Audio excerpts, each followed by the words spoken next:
What's up, you guys? If you don't know, it's Holley's tax sale right now. You get 10, 20, even 30% off. Just visit Holley.com. Welcome to another episode of Will This Thing Actually Ever Run? We're getting there. We are waiting on a few things, the valve cover gaskets, header gaskets.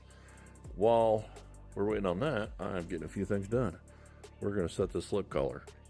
If you have a distributor with a slip collar, it's real easy to set. Loosen it up, drop it in, make sure it fully engages the oil pump.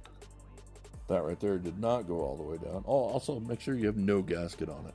You don't want a gasket on it when you're doing this. All right, rotate that over a little bit, but it's all the way down.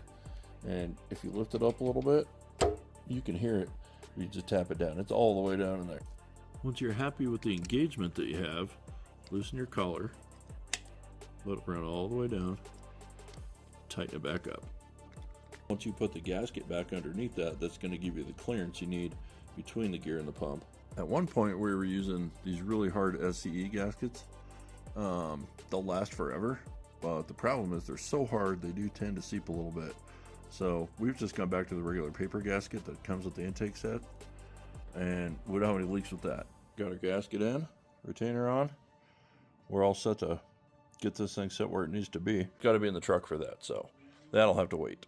You run a Holley 36-in-1 crank trigger on this, and individual coils. These are MSDs.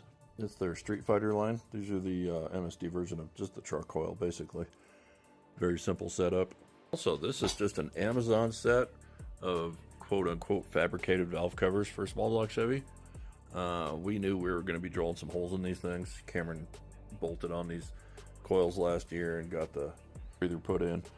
So we didn't want to spend a whole lot of money on valve covers, so we just went the cheap route, which worked out well because, you know, all they got to do is seal the top end and they got to hold the coils on. So I didn't want to drill holes in something expensive. Could we run a distributor on here? We used to.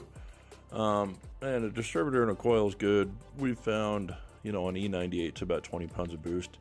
After that, depending on the motor and the setup and everything, it can get a little bit unreliable.